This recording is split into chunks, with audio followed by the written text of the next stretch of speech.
Okay. Hello? I'm sinking Yes, I'm in there. down, floating on nothing, Alright. on nothing, From your end? I'm not. You can listen anyway, you know what I'm saying? on the water. All right, we got some people showing up. Welcome Falling, everybody. Welcome. sitting and waiting. I I'm hear some waiting.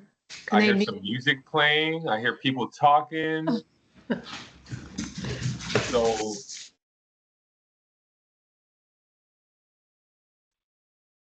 I'm gonna give families a couple of minutes to come in, but just welcome everybody.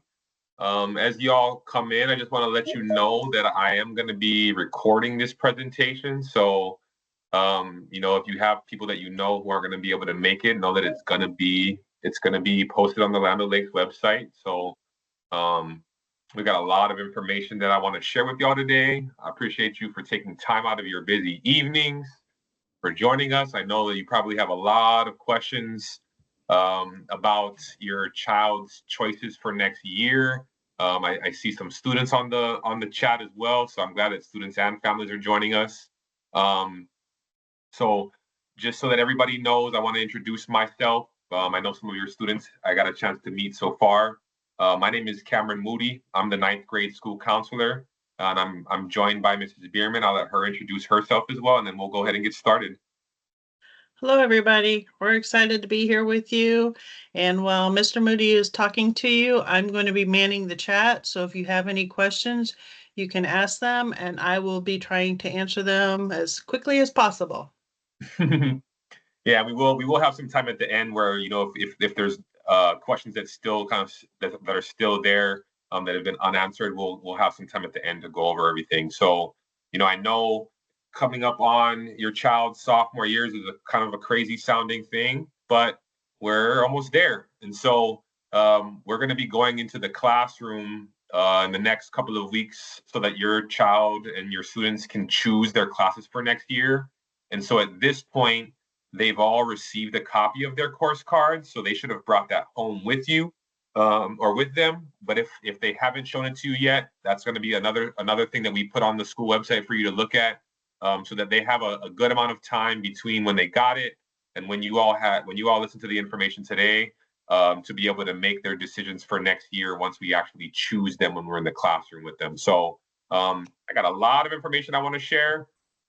So first things first, just a little look into who our team members are. So at Land O'Lakes, what we do is we have cohort teams, and so we move up with the students as they progress. So you have big boss man, Mr. Ben. He's the principal who oversees the whole school.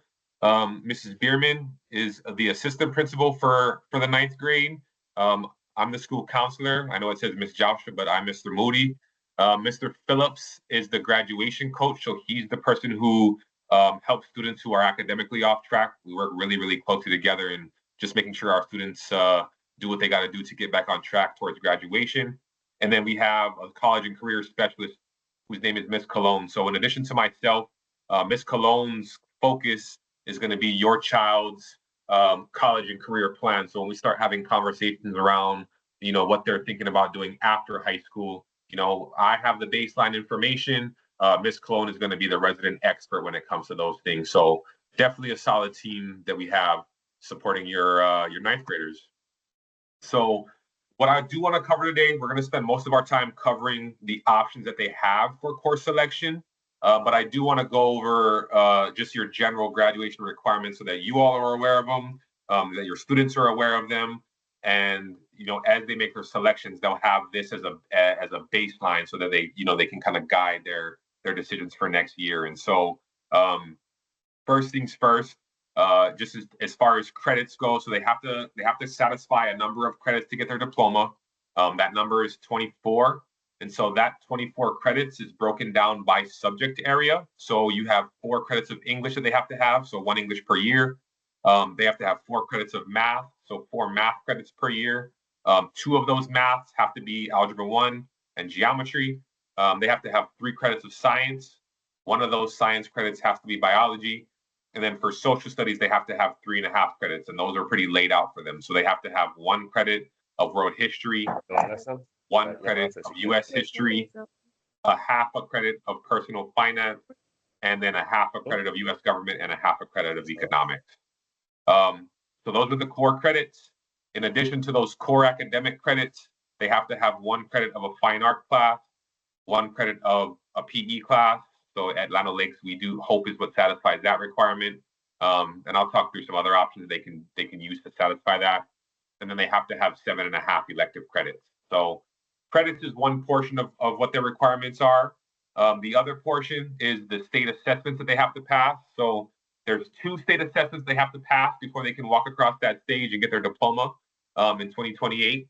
The first one is the Algebra 1 BEST or the Algebra 1 EOC. That's going to be one that if they're taking algebra right now, they're going to take at the end of the school year. If they've already taken algebra in middle school, then they would have already taken it. If they don't pass the first time, then they just continue to test until they get the passing score. And then the other test they have to pass is the English Language Arts FAST test that they take at the end of their 10th grade year. So those are the 2 state assessments that in order to get their diploma in 2028, they have to earn a passing score on both of those. And then the final big item that they have to earn to get their diploma is that GPA. So they have to have a 2.0 cumulative unweighted GPA. So you're going to hear me talk a lot about GPA. Your students are going to hear me talk a lot about GPA. When we're talking about the 2 different types, you have your unweighted GPA, which is the GPA that we use for graduation. It's the GPA that we use for school privileges, such as attending prom, attending homecoming, earning their parking pass when they're able to drive. And then we also use it for students who play sports and extracurricular activities. So they have to maintain a 2.0 unweighted GPA to be able to do those things. The other GPA you're going to hear about is their weighted GPA, and that's going to be the GPA that takes into account any honors, AP, or dual enrollment classes. And those are going to be, that's the GPA that when they're thinking about applying to college when they graduate, that's the GPA that admissions officers look at when they're looking at their transcript. So as far as where they should be, so at this point in time, as 9th graders, they got their first semester report cards about a week or so ago. So to be considered on track for graduation at this point, they should have 3 credits to their name, and they should have at least a 2.0 unweighted GPA. And so if they have more credits than that, then that's okay. That just means that they took some stuff in middle school that counted for high school credit. And if they have a higher GPA than that, obviously that's kind of what we want to see. So 3 credits and a 2.0 is considered on track as far as those things are concerned. At the end of this school year, they should have 6 credits and a 2.0 GPA to be considered on track. So basically, they earn 3 credits per semester.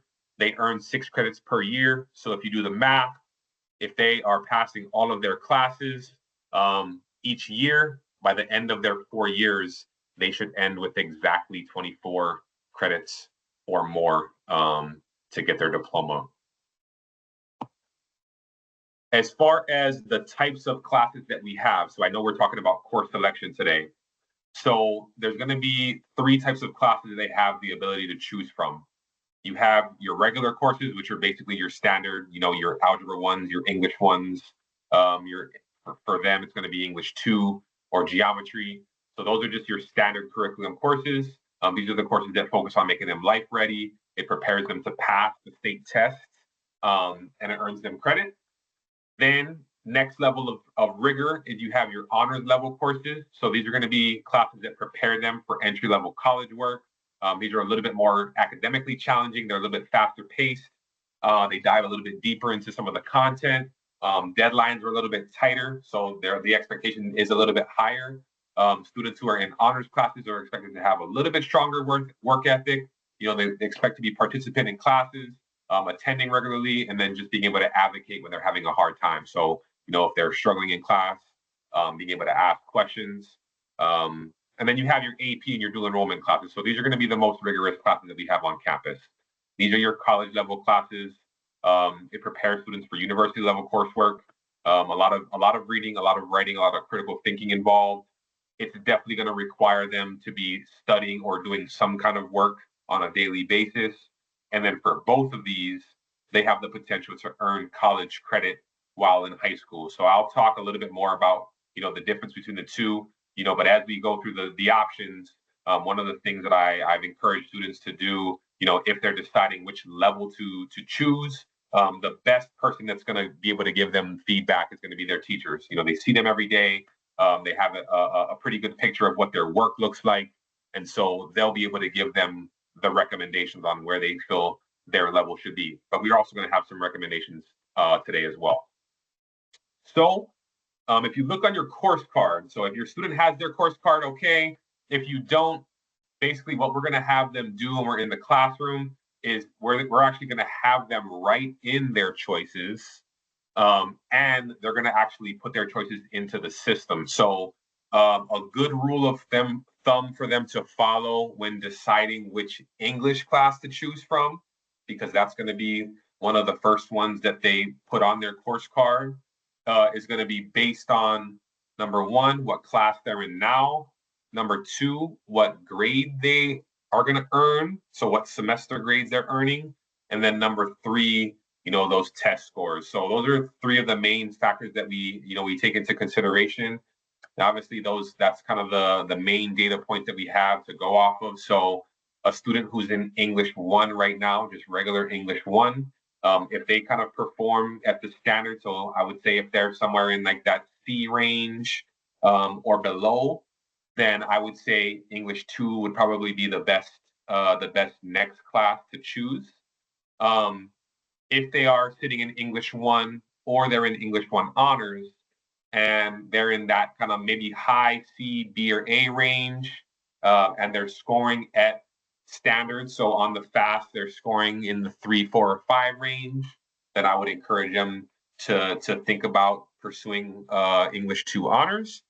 And then if they're in English 1 honors now, and they're at a pretty solid A or B, and they're consistently getting 4s and 5s on those FAST tests that they take throughout the year, I would encourage them to consider at least English honors, maybe even potentially our ACE English general paper class. And so if you look on the presentation, I put a little note there, because they have to earn 4 years of an English.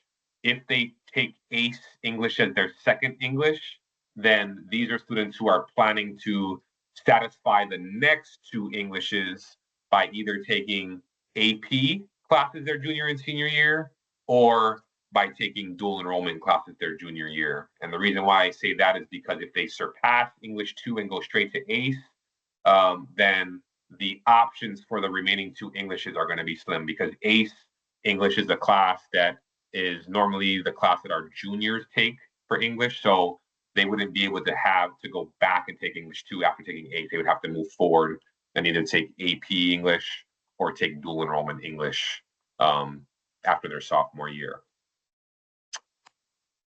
And so when we give them their course card, basically what we're going to have them do is on the back of their course card, they're going to have those options. We're going to have them write it into their course card, and then in the computer system, they're actually going to pick the classes. So I just kind of drew a line over to what they're going to look like when they go into the computer, so that when they're on the computer, they have a clear picture of exactly what class they're going to type into the system. And so these are going to be classes that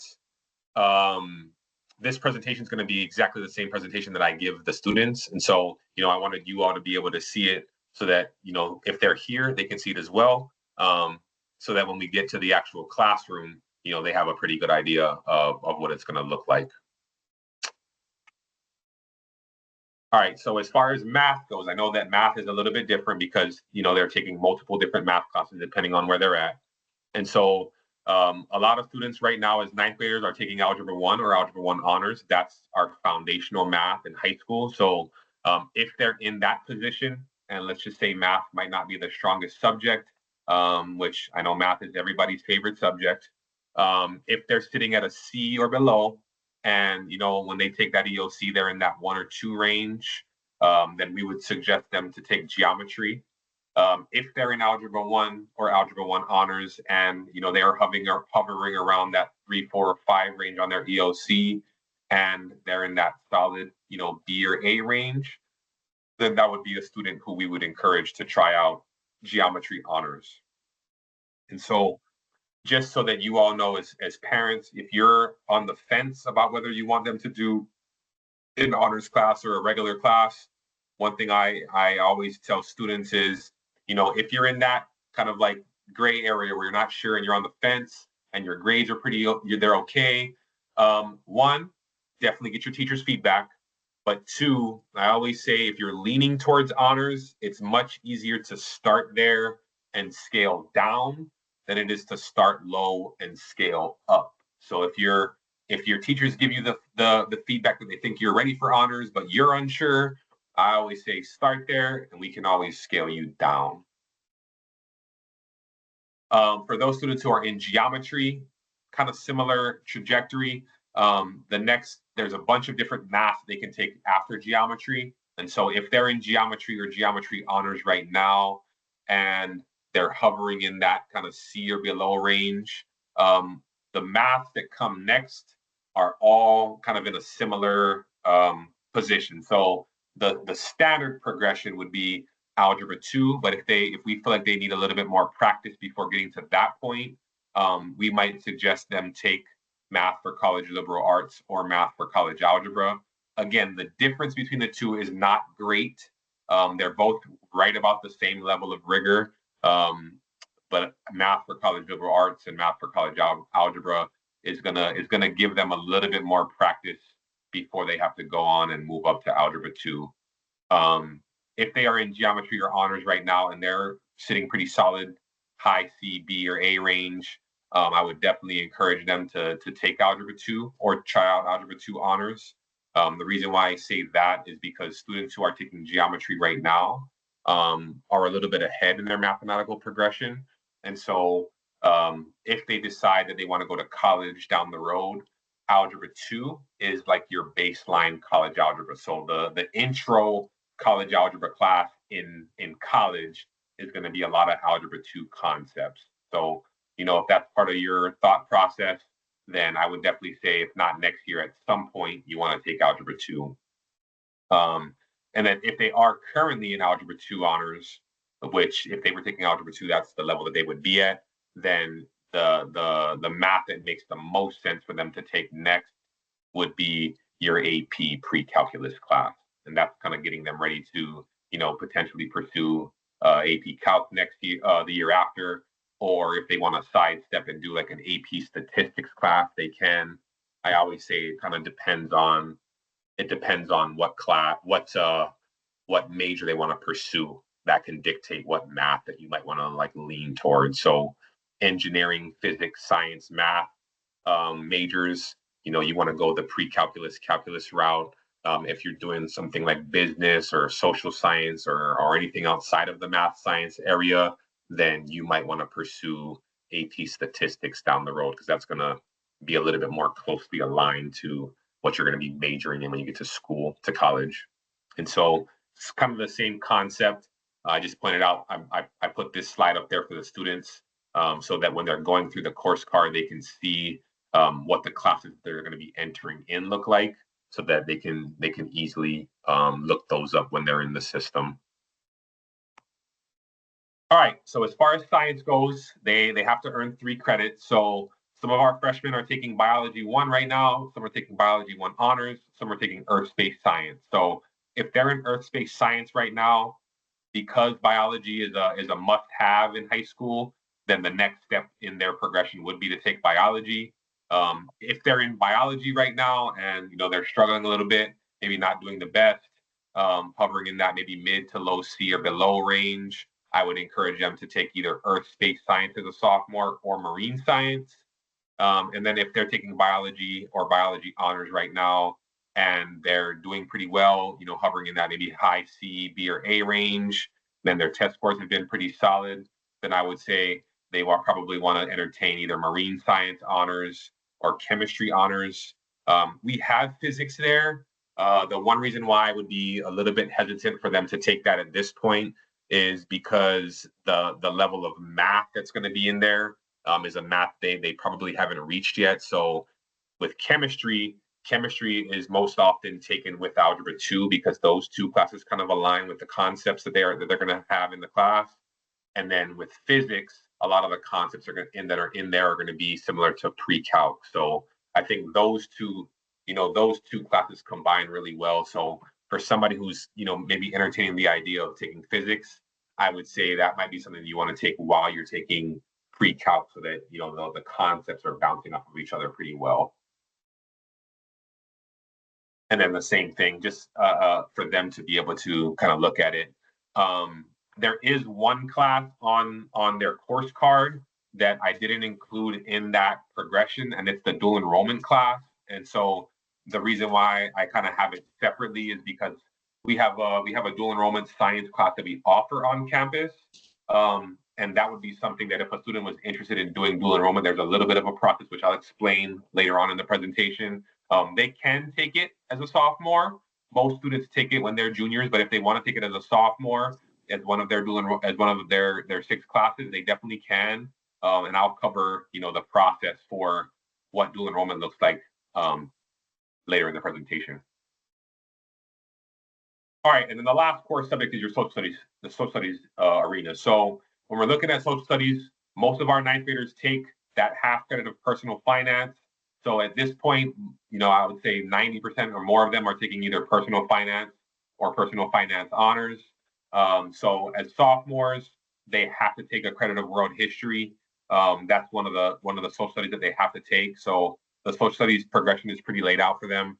They take world history, they take U.S. history, and then they take U.S. government and economics. So as 10th graders, one of the 3 world history options would be what they would take. So they either have the option to take world history, just the normal world history, they can take world history honors, or they can take AP world history. And then here's what I have as far as that goes. If they are currently in world history, then, which I know there's a few that are, then they can either decide they want to take US history next year, which, we have a couple of different options. So we have US history honors, we have AP US history, or we have our dual enrollment US history class. So they have the ability to do that as well, but that's only if they're in world history right now.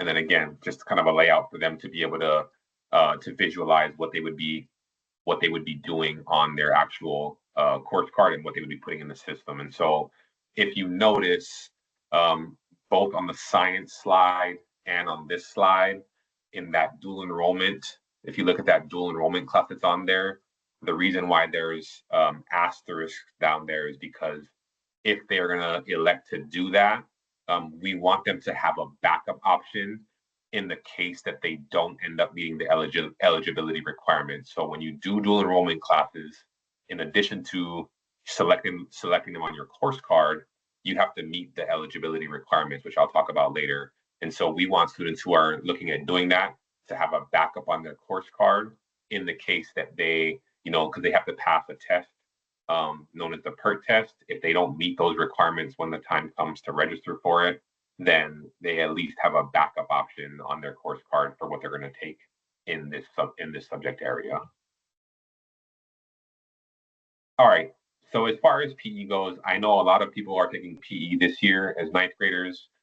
There's a couple of different ways that they can satisfy that requirement. So the most common way is for them to take 1 credit of Hope, which is a class that we offer both on campus and it's offered online. So I know a lot of students are taking it on campus this year, and there's some who are taking it online. Another way to satisfy that 1 PE credit requirement is to take a half a credit of personal fitness, which is an online class, and a half a credit of any other PE elective. So any other PE elective that we offer on campus, any other PE elective that's offered on online via Pasco eSchool, as long as it's taken along with personal fitness, will satisfy that 1 PE credit.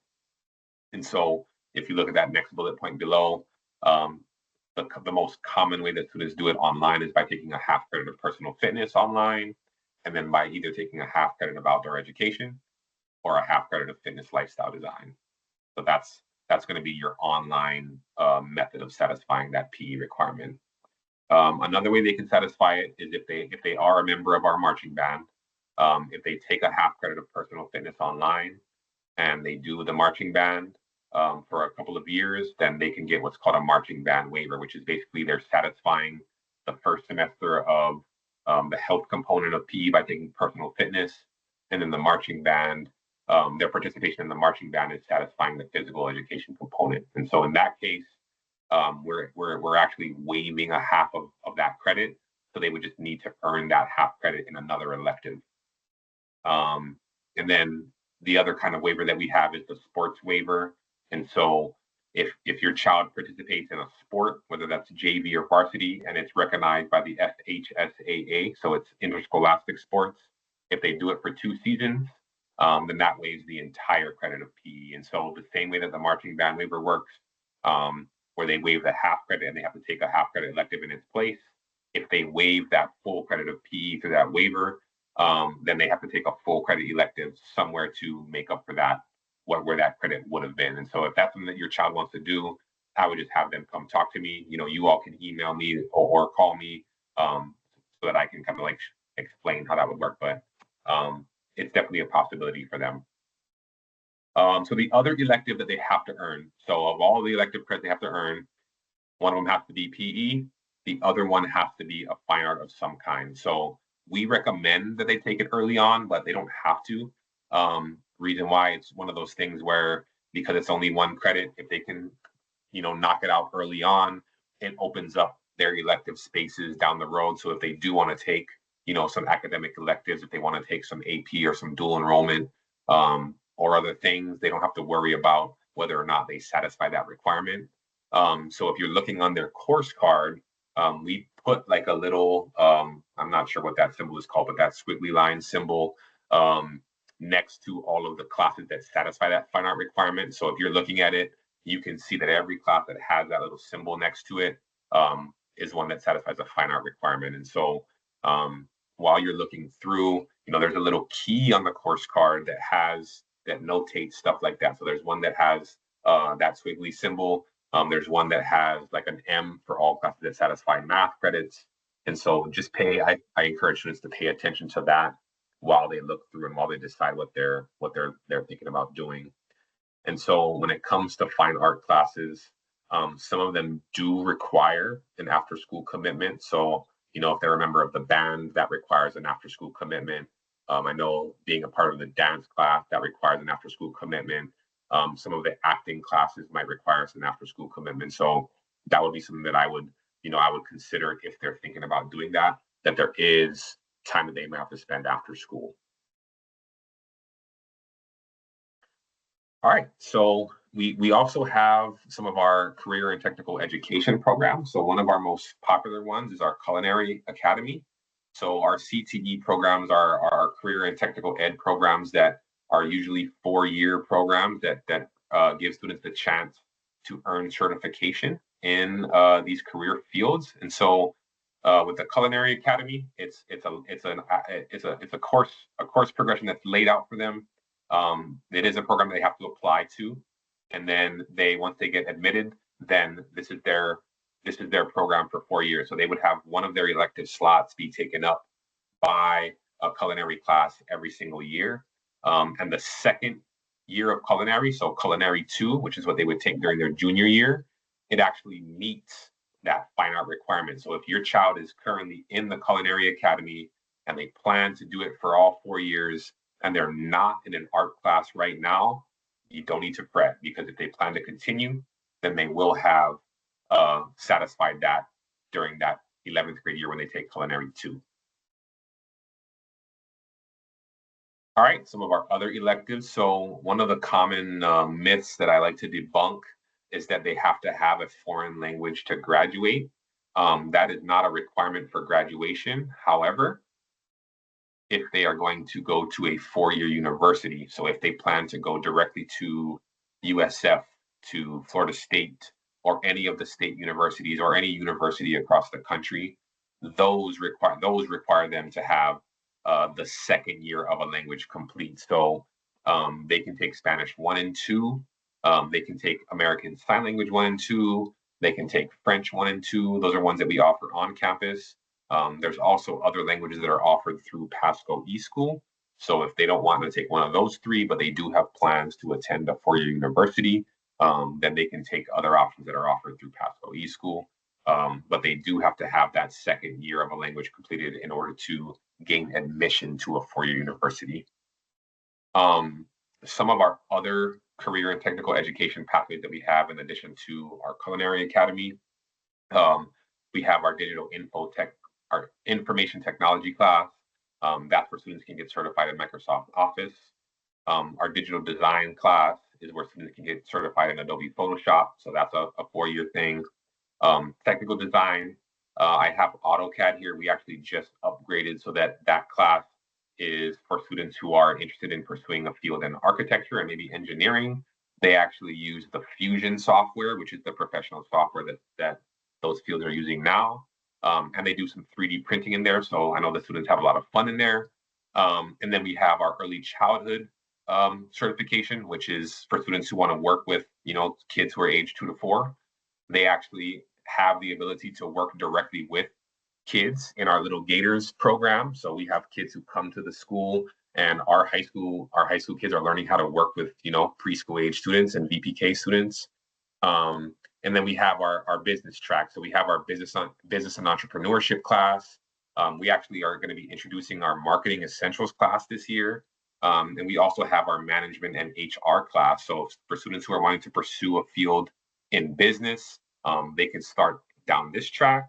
And this is definitely a class that, with students who have done it, I've heard that they are really enjoying it. So it's very similar to like a Shark Tank type of thing, where at the end of the class, they basically have to come up with a project where they present and they try to sell the teacher on their product that they've created. So definitely some solid options for them as far as our CTE programs go. The other electives that I put up here are our academic electives. So we have a bunch that we offer. So you notice next to each one of the classes that we have on our course cards, you're either going to see a 0.5 or a 1.0. What that's indicating is that's indicating the number of credits that class is worth. So when your child is deciding what they want to take, if they decide they want to take one of our classes that are worth 0.5 credits, then what they would need to do is they would need to select another class that's worth 0.5 so that gives them a full year credit in that one slot on their course card. So there might be a situation where they might have 7 classes that they enter because they're entering 2 half credit classes that make up one slot on their schedule. All right, and then let's go. Okay, so the last section on their course card, and this is for students who are wanting to take online classes. So if you look on the back of their course card, if you have it with you, we have what are called our on and off campus placeholders. So that's in the very last section on the back of their course card. And basically what those are, and those are for students who are wanting to take classes either with Pasco eSchool or if they want to take dual enrollment classes. And so if a student's going to take a class with Pasco eSchool, they can either take it in one of our online labs. So we have an online lab on campus where students who are taking classes with Pasco eSchool, they go to, they get on the computer and they just work on their class, and they have access to it both during that time frame and after school. And then if they have an eSchool off-campus placeholder on their schedule and they want to do that, then that on their schedule will be indicating that during that period that they are not on campus. And so, we have some students who might have that during first period or during sixth period so that they come to school a little bit later or they leave a little bit earlier. And all that is indicating to us is that they are taking a full credit class during that time frame. And so if your child's going to select that on their course card, what I would have them do is I would just have them put that placeholder in the slot that they wanted. So, if they want to take English online, they would put the eSchool placeholder in the English slot, and then they would actually have to go in and sign up for the course. And, that's something that obviously I have resources for them to use to be able to do that. So they can have up to 3 eSchool placeholders on their schedule. So to be enrolled in a brick and mortar school in Pasco County, So to be tagged to Land O'Lakes or to be tagged to, if you went to Zephyr Hills High School, you have to be enrolled on campus for at least 3 periods. And so if a student wants to do, this is what we call a part-time schedule. So they can take up to 3 classes online. I always encourage students to start with electives just because your core classes are a little bit more rigorous. And so with online classes, they're a little bit more self-directed. And so, with core classes, because they're more rigorous, I feel like having a teacher every day, it just benefits them more to be able to have access to ask questions and things of that sort. But there's the case where a student might just learn better online, and that's 100% okay. So the other placeholder that you're going to see on that course card is what's called your PHSC placeholder. And so this would be on their schedule if they plan on taking a dual enrollment class that's not offered on Land O'Lakes campus. So if we offer the dual enrollment class on our campus, the students have to take that class at Land O'Lakes High School if they're going to do dual enrollment. If they want to take a dual enrollment class that's not offered on our campus, they can either take it at the college, so at PHSC. All right, I can. They can take it online through PHSC. No, I would be able to skip the schedule, I think. I didn't get. Or they can take it through Pasco eSchool. And so the same way that if a class is offered on Land O'Lakes campus, dual enrollment wise, they have to do that. If a dual enrollment class is offered through Pasco eSchool, then they have to take the Pasco eSchool version. And so again, I'll explain kind of how that process works. But basically the placeholder on their schedule is just to show us that this is the number of dual enrollment classes that they're taking. So if a student is taking 1, they would have 1 PHSC off-campus placeholder on their schedule. If they're taking 2, they would have 2. And this is just to kind of like point out what it looks like. And like I said, if they have a placeholder on their schedule, they have to take a class to earn credit in that slot, because otherwise they would not be earning a credit in that slot.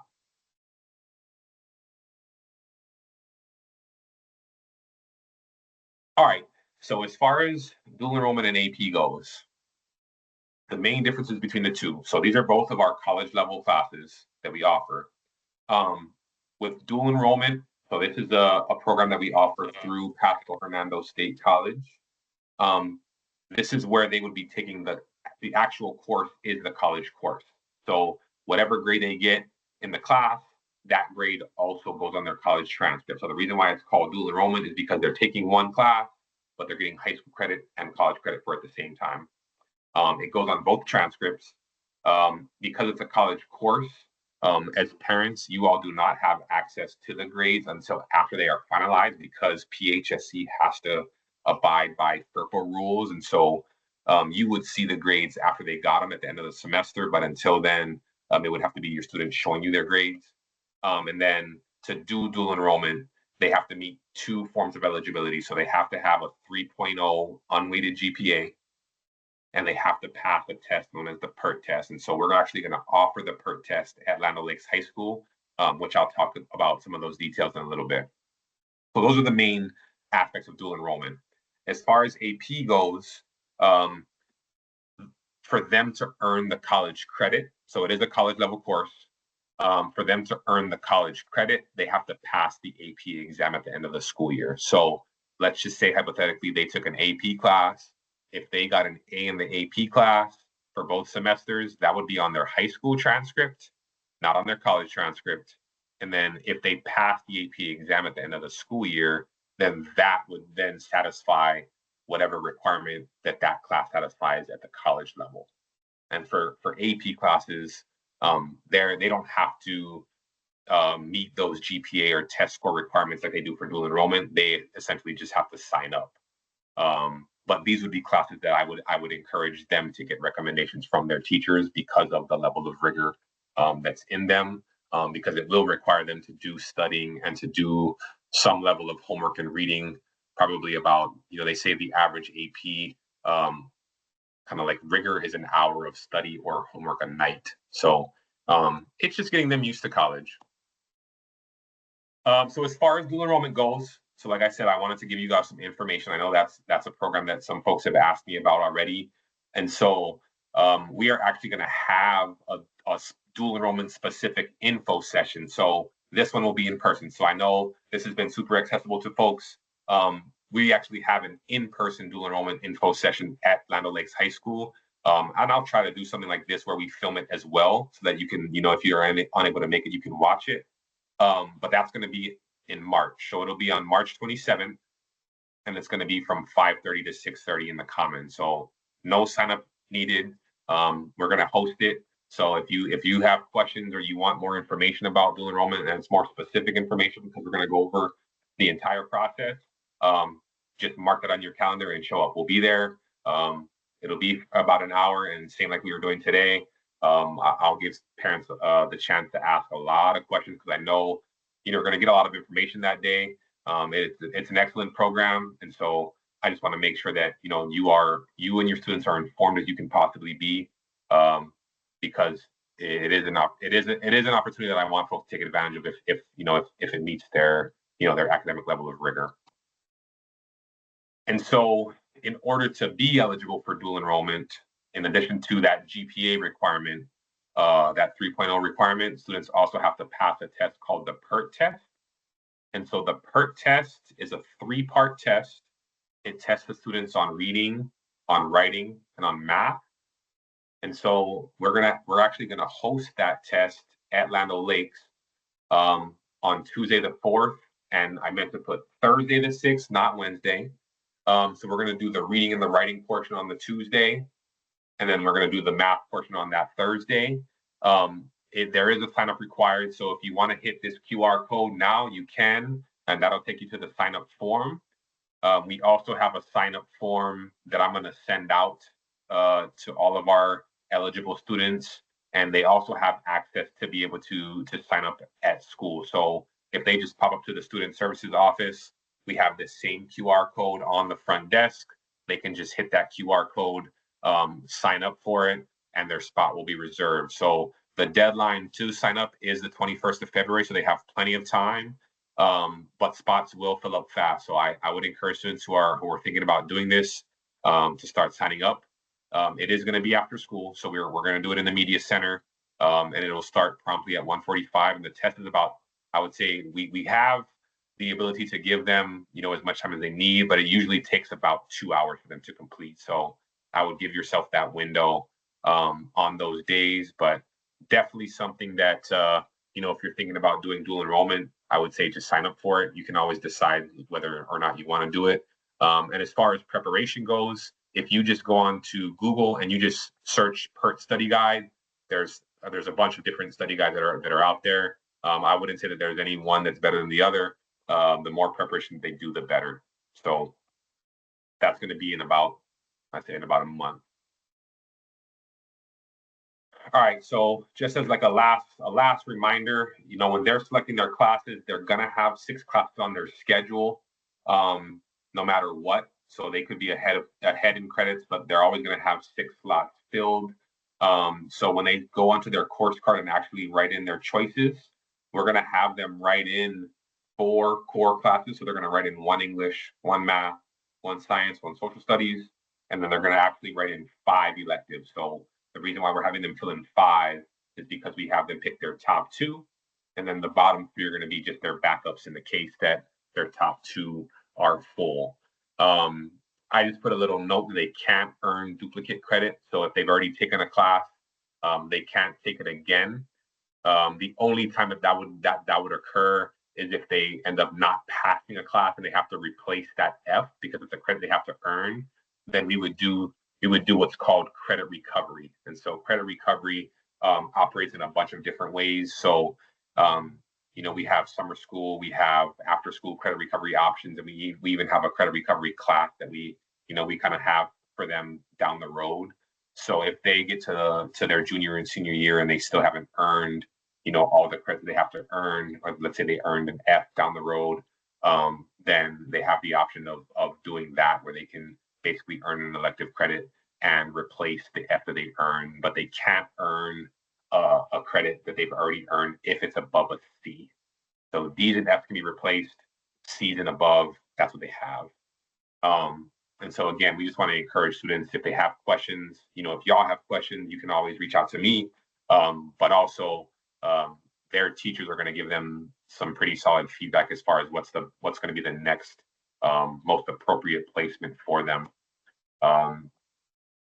And so just the final check I'm going to do with them, once we get done with the presentation, I want to make sure that when they enter their courses in the system and when they write their courses onto the course card, that they have one English class written, a math class, a science and a social studies class. I want them to have their top 2 electives. On here, I put a fine art or hope if they have yet to complete it, because it's just a recommendation. They don't need to. We just put it as a recommendation so that they can get those credits satisfied. And then, their options 3, 4, and 5. So their backup options are going to be on their course card as well. And so we're going to be in the classroom until, the last couple of weeks of February. So it'll be about a 2-week process before we can get all the students taken care of. And then, we're going to have the students place their selections in the system. And then we usually go back in and just kind of just check to make sure it's all done correctly. And so if they want to make changes, in between time, a good kind of deadline for them would be March 1st. So we'll be done in the classroom by about the 20th of February, which gives them a couple of weeks to be able to make changes, because we want to have them in that early part of March. So, they can always email me. I have my email down here. You all can email me. The students can come see me. They can schedule an appointment to see me. They can pop into my office. But we kind of want to have those course cards solidified by, end of February, early March. And so this is just an example of what their course cards are going to look like. So I just kind of filled one out myself so that you have an idea of what we're looking for. So, just writing in an English class, a math class, a science, and a social studies, and then just filling out different options for their electives. And so hopefully by the end of the class, when I go in with them, they'll be able to submit these course cards to me, and then they'll be able to put them in the system as well. All right.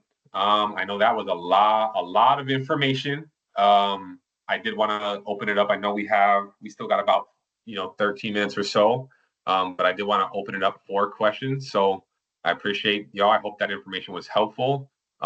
Feel free to. I know Ms. Bierman's been answering the chat, but any questions that anybody has, I'm open to.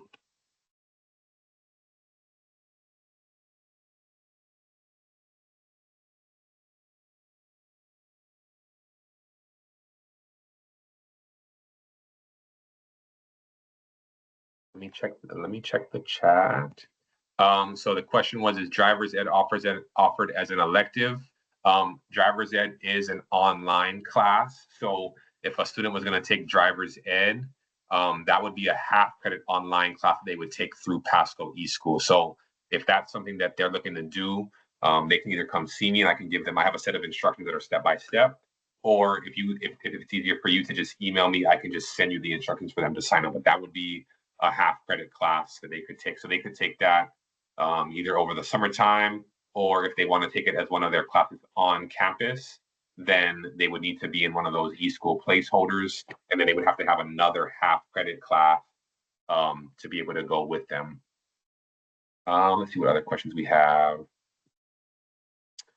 So classes recommended for Bright Futures. So they want, essentially what Bright Futures is looking for is their requirements are just GPA, SAT scores, and community service. So if you're looking for, if you want to be competitive for universities, you want to be taking honors, AP, or dual enrollment classes. But essentially, Bright Futures is just looking for the GPA. So a student can earn, for Bright Futures, the qualification is to have at the 75% level, they have to have a 3.0 GPA. At the 100% level, they have to have a 3.5 GPA. So the type of classes don't matter what they take. They just have to have that GPA. Because with Bright Futures, no matter what, if they meet the requirements, then they get the scholarship. It's not a competition. They just apply for it, and as long as they meet the eligibility requirements, they get it. If they want to start dual enrollment in 11th grade, they definitely will have the opportunity to take the PERT. So we usually offer the PERT test once a year in March, right about the time that the dual enrollment process for the following fall starts. but they also have the opportunity to take it at the college. So we offer it once a year. The college, they offer it Monday through Friday. One thing to keep in mind with the college is they only give them 2 times to take it in a 2-year span. So, let's say they take it with us, they don't pass, they go to retake it at the college, then they have a limited number of times that the college will offer it to them in a 2-year span. So hypothetically, in any 2-year span, they have the opportunity to take it up to 3 or 4 times if they take it once at Land O'Lakes, 2 times at PHSC, and then 1 more at Land O'Lakes. So, if they don't pass the first 3 times, they want to take it a 4th time, they definitely can at our school. But at the college, they only offer it to them twice. Is Spanish 3 considered an elective? It definitely is. So that would just count towards their general 7.5 elective credits that they have to meet their graduation requirements. If a student earns a C in Hope, can they retake it? If they earned a C in middle school, then yes. If they took the class in high school and earned a C, then that's what they have. So if students take high school classes in middle school, they can replace C's or below. In high school, it's only D's or below. So if they took that Hope class in high school and got a C, then that C is there. Yes. So if you came a little bit late, I'm going to post this presentation and a recording of this on the school website. So you'll be able to view this at any time. If your student has all 4 math credits, would his math slot be empty? I would always encourage students who have met their requirement in a subject to continue to take it. So, for example, math. If a student has met their 4th math by their junior year, and they're wanting to pursue post-secondary education, I would encourage them to take a 5th math just as a way, number one, to make sure that their transcript stays strong, because the admissions officers are going to be looking for students who are taking, rigorous academic course loads. But you also want to consider, if they do want to pursue post-secondary education, they're going to have to take a math class at the next level. And so you don't want your students to be 1 year without having math, because it's going to make having to adjust back to it pretty difficult. Community service hours. So Ms. Cologne handles those. If you should be able to go into your student's account and see. So there should be a tab where you can see like graduation, where you can see the amount of community service hours that they've submitted. But if you want to just ask, our college and career specialist, Ms. Cologne, would be the person to ask, because she uploads them directly into the system. And so, if your student has done community service hours, we have a form that they can fill out on campus that they would just come get at the student services office. If they just want to submit something from their whoever oversaw their community service, like if their advisor wants to just send an email confirming that, Ms. Cologne, she takes any sort of proof. So we just have to confirm that they've done it. So any sort of proof that they have that they've done it, that'll be submitted into our system, so that they can see it on their transcript.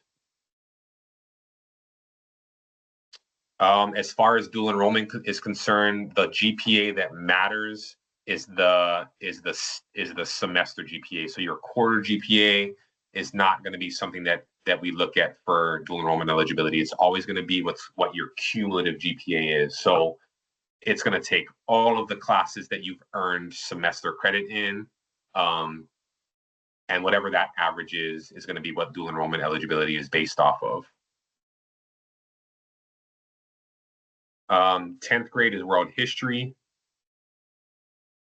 What would qualify a student to graduate with honors? So there's 3 levels to graduating with honors. You can either be cum laude, magna cum laude, or summa cum laude. Cum laude, I believe, is 3.7 or above. I'd have to double check that, but I think it's 3.7 or above. Actually, no, it's 3.2 or above. Magna cum laude, I believe, is 3.7 or above. I'll double check this. And then summa cum laude is 4.2 and above. If a student takes other fitness classes on top of Hope, do they count as electives? Absolutely. So if they're in Hope right now and they're taking other PE classes, then those would just count as electives. Hockey is a club sport, unfortunately. So at this moment, hockey would not count as one of those classes that can satisfy that waiver, because it's a club sport. So it'd have to be an FHSAA interscholastic sport. To graduate, they don't need volunteer hours to graduate. That is strictly for Bright Futures scholarship consideration. So it's not a graduation requirement. It's encouraged because it helps them with scholarships and with transcripts and with college admission. But it's not required to graduate high school. Can he take college algebra over the summertime? Absolutely. So students have the ability to take online classes over the summertime whenever they want. I would definitely say if they're thinking about doing a core class online, I would say it would warrant a conversation prior, just so I can kind of get an idea of what their goals are and how they're going to approach it. But at any given time, if a student wants to take an additional class online over the summer, they definitely have the ability to do so. As far as bio honors to physics honors, I mean, the level of rigor is going to it's a big jump. The biggest jump is going to be just in the mathematics. So biology honors, there's not a lot of mathematics in biology. Physics is going to have a pretty heavy dose of some high level math. So that's going to be the biggest challenge in physics is just being at the same math level that the course entails. So I would kind of get a gauge from your child's math teacher to see if they feel like they would recommend physics as a class. If your child received a half credit for world history, then that means that they have to still earn that other half credit. So that would be a situation where, like, if they earn the first semester credit, then maybe we look at having them take a half credit class for the first half of the year and then jump into the world history class for the second half, but they do have to earn the full credit of world history. But I wouldn't have them retake the first semester because that would be duplicate credit, which they can't do. They definitely would have to finish.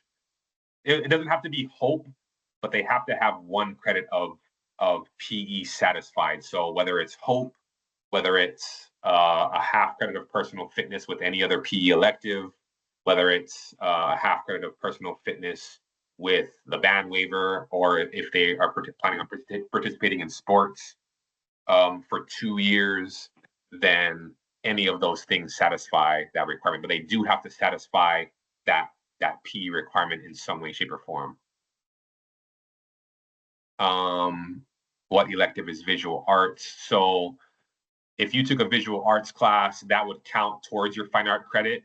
If they already have earned their fine art credit, then it would just count as a general elective. So we have our 2D art classes. Those are your sketch art classes. We have our 3D art classes, which are, our ceramics and 3D art 1. We have our digital design classes, that's more like digital art. And then we have our technical design, which is more like architecture and engineering. Those also count as fine art classes. So I hope that helps. If students earn their high school credits through FLVS in middle school, then those classes definitely count towards their weighted GPA. So any class that has been earned that counts towards their high school credits is going to count as a part of their cumulative weighted GPA, no matter what. As long as it's worth high school credit, it's going to be factored into their GPA. If they're taking classes through eSchool, they will show up on their transcript once they're done. So they don't show up as quarter grades like the normal classes that school do. You will see those on their transcript once they are complete, because the eSchool classes are split up strictly by semester. So once they complete semester 1, it'll automatically upload onto their transcript. Once they complete semester 2, it'll automatically upload onto their transcript. The band waiver, as long as you participate in 2 years of band, then that satisfies the waiver. So you just have to take 1 semester of personal fitness and be a member of the marching band for 2 years, and that'll satisfy that half credit of a waiver. Great questions.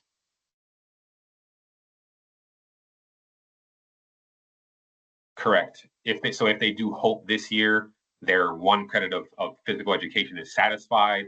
and then any other PE class that they take after this would just count as one of their general 7.5 elective credits that they have to complete. Great questions.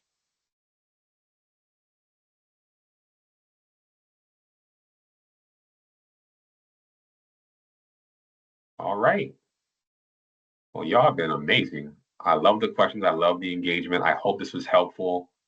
So for yes, yes. So for honors classes, I would say if you're thinking about it, I would definitely get recommendation from teachers. I mean, I have my knowledge, but I don't see their work every day. So their teachers are going to give you the most comprehensive answer for that. Is collegiate high school an option? Absolutely. So if a student is wanting to pursue the collegiate high school option, which is basically they're taking dual enrollment classes, but they're doing it through that specific program.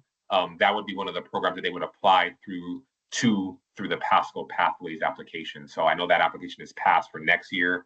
But if they wanted to do it during their junior year, then when that Pasco Pathways window opens in the wintertime, they would have to just apply through that.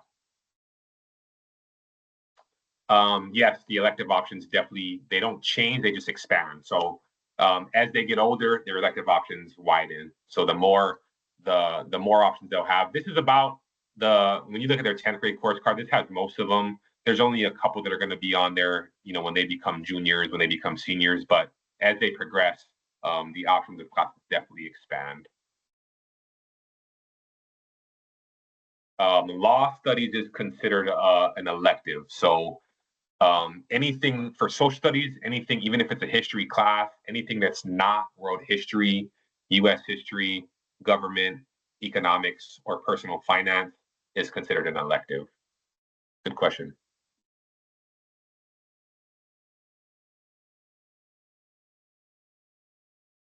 Awesome. Well, I appreciate all y'all's time. I know coming on an afternoon where you probably just got home from work is a lot.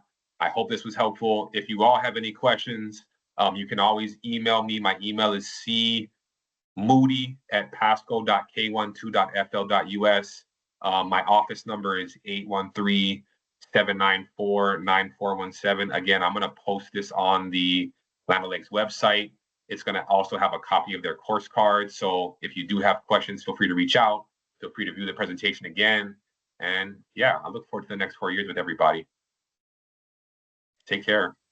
You did a great job, Mr. Moody. Thank you. You are welcome. Thank you for manning the chat too. No problem. You got faster than me. Thank you. Thank you, everyone. Yeah, everybody take care. You're very Thank you. welcome. Have a great night. You You too. too. Thank you. You're welcome.